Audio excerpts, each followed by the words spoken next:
सभी को जय मसीह की। ग्रेटर ग्रेस कलीसिया में आप सभी का स्वागत है और आज का दिन के लिए परमेश्वर को मैं धन्यवाद देता हूं।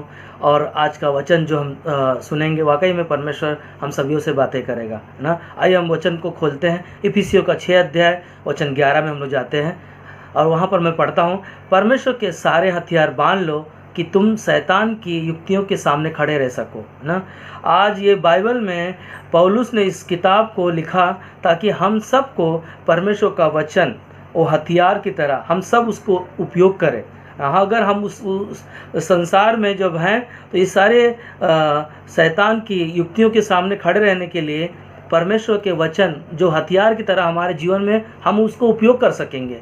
और हम संसार में हम लोग देखते हैं कि जो लड़ाइयों के लिए बहुत सारी चीज़ों का ज़रूरत पड़ता है ना, बंदूक का, तलवार का, तोप का, चाकू का, ये सारी चीज़ों को हम उपयोग करने के लिए इस्तेमाल किया जाता है। मगर परमेश्वर ने, है ना, परमेश्वर का वचन हमारे लिए हथियार है ना। आज का टॉपिक जो है ना, परमेश्वर का वचन हमारे लिए एक हथियार की तरह है और उस हथियार को जब हम उपयोग करेंगे, परमेश्वर हमें और आपको भी, है ना, ये चीज़ों से हमें समझने के लिए, है ना, इस बातों को हमें जानने के लिए वो हथियार का जरूरत हमें बहुत ज़रूरी है। क्योंकि परमेश्वर का वचन दो धारी तलवार से भी चोखा है, जो हमारे आपके लिए परमेश्वर ने हमें आपको दिया। और ये वचन ही है जो हमें और आपको समझ में तब आएगा जब उसको हम जान पाएंगे, उस वचन को सीख पाएंगे, उस वचन को जान पाएंगे। जैसे कि गांधी जी ने इस संसार को जीतने के लिए, लड़ाई लड़ने के लिए, गुलामी से ना, उसने न तोप उठाया न तलवार उठाया, कोई चीज़ों का जरूरत नहीं पड़ा। और उसने क्या किया, वो देश को आज़ादी दिलाया, है ना। और वही गांधी जी ने एक शब्द कहा कि अगर कोई एक गाल पे थप्पड़ मारता है उसको दूसरा दे दो।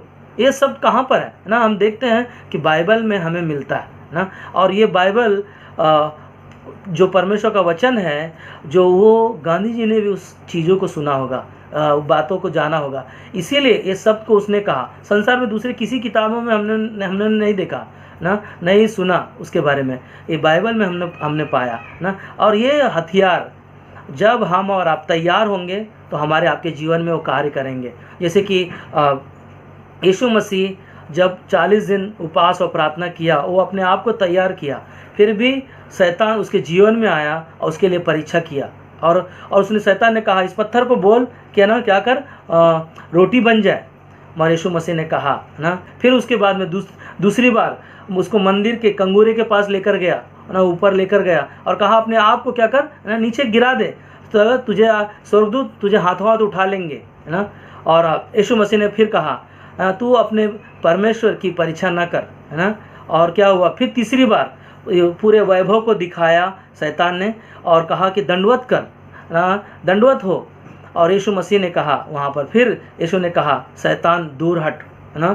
और क्या हो गया, शैतान वहाँ से फिर चला गया। उसे पता चल गया कि यीशु के पास वो हथियार है जो संसार में लड़ाई लड़ने के लिए खुद अपने आप को तैयार होकर आया।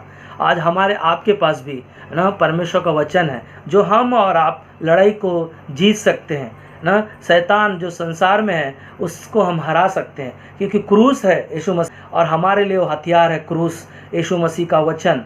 और बहुत सारी गवाहियों को मैं देखता हूँ बाइबल में, जो अब्राहम ने अपने पुत्र को ना घात करने के लिए वेदी के पास लेटाया, जब चाकू उठाया उसने, तो परमेश्वर ने उसको स्वर्ग से आवाज़ दिया ना, अब्राहम अब्राहम, इस बेटे को घात मत कर, ना।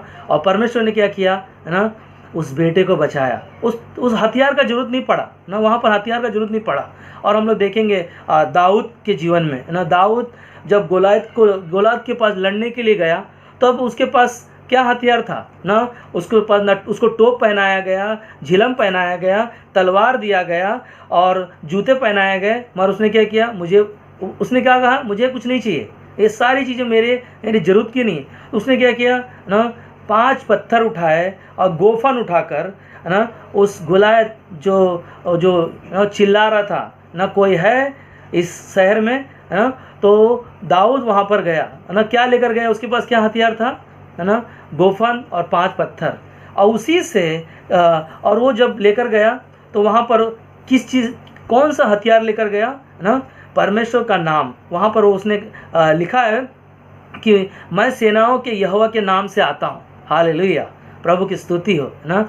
सेनाओं के यहोवा के नाम से, परमेश्वर का वचन वो हथियार की तरह जब गया, और वही गोलायत ना उस गुफन से एक पत्थर से क्या हो गया ना, गोलायत मर गया, और उसी तलवार से ना उसको घात किया गया ना, उसको मार दिया दाऊद ने। आज हमारे आपके पास है ना, हमारे आपके पास बहुत सारी चीज़ें हैं, जैसे कि यीशु को जब पकड़ने के लिए आए, तो मैं उस जब पकड़ने के लिए आया तो क्या हो गया है ना, एक यीशु का चेला जो एक सैनिक का क्या किया, कान काट दिया ना। जब कान काट दिया तब वहाँ पर यीशु ने कहा है ना, जो तलवार चलाते हैं वो तलवार से नष्ट किए जाएंगे है ना। मगर यीशु मसीह को है ना हथियारों का जरूरत नहीं पड़ा है ना, उसको उसके पास सिर्फ उसने बोला और ना हो गया है ना। वो वचन था, वो सामर्थ से भरा हुआ था ना। हथियार यीशु मसीह का वचन है ना। आज परमेश्वर का वचन हमारे लिए वो हथियार की तरह है। जब हम वचन को सुनते हैं और अपने जीवन में उसको रखते हैं, और परमेश्वर हम सबको इस्तेमाल करता है हथियार की तरह ना, हथियार की तरह इस्तेमाल करता है। हम लोग देखते हैं लड़ाइयों के लिए यहोशू जब निर्गमन के किताब में 17 अध्याय में जब वो लड़ाई लड़ रहा था, और हमारे आपके पास भी है ना, जब लड़ाई के लिए हथियार है प्रार्थना है ना। प्रार्थना वो हथियार है जो हम लोग लड़ाई को जीत सकते हैं ना। जैसे कि यहोशू लड़ाई लड़ रहा था, वहाँ पर है ना मूसा क्या कर रहा था ना, दोनों हाथों को ऊपर उठा के रखा था और प्रार्थना कर रहा था। और वहाँ पर जैसे जैसे उसका हाथ नीचे जब थक जाता था, नीचे आता था, तो क्या हो रहा था, लड़ाई को हार रहे थे। और जैसे जब है ना वो हाथ को ऊपर उसका हाथ थक गया, तब क्या किया वहाँ पर है ना, वहाँ पर हारून और हूर नाम का दोनों व्यक्तियों ने है ना वो उसके हाथों को थाम लिया। और जब उसने थामा, और क्या हो गया, वो लड़ाई को जीत लिया है ना।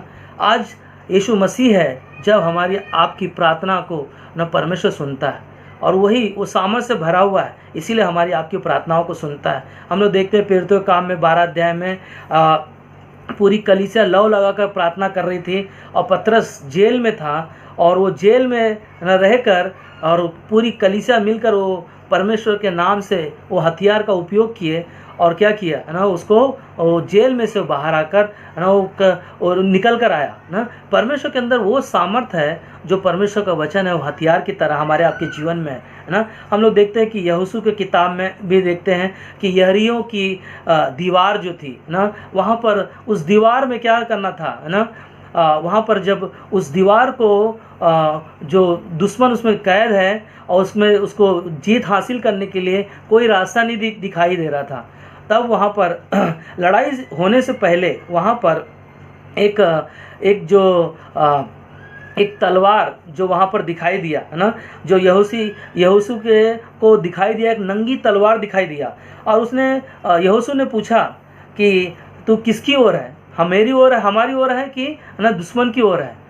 तब वहाँ पर जो वो आवाज़ आया है ना, कि जो लड़ाई मैं तेरी ओर हूँ, और जो लड़ाई लड़ना है ना, तुम सब क्या करना, आवाज़ मत करना ना, आवाज़ मत करना, और उस लड़ाई को ना 7 चक्कर लगाना है ना, 7 चक्कर, 6 चक्कर लग जाएंगे, जब 7वां चक्कर लगाओगे, और जब तुरही फूकी जाएगी, और लोग जब जय जयकार करेंगे, वो सारी दीवार ना जैसे कहा गया उसी प्रकार वो दीवार को क्या हो गया ना, गिर गई, और वो जीत है जो है ना यहोशू को दिलाया गया। और उसी प्रकार हमारे आपके पास है ना, हमारे आप यीशु खुद वचन था, जो हमारे लिए हथियार है, जो शैतान से लड़ने के लिए हमें और आपको दिया।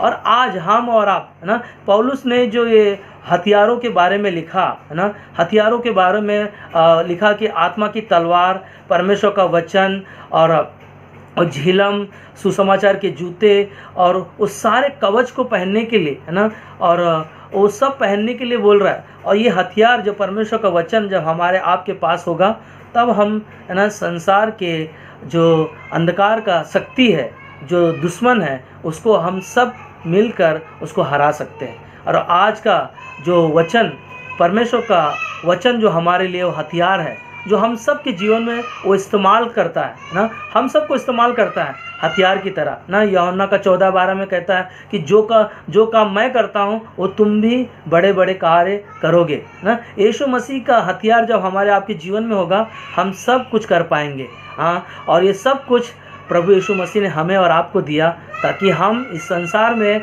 इस हथियार का उपयोग करें, परमेश्वर का वचन का उपयोग करें, ताकि हम और आप जीत सके।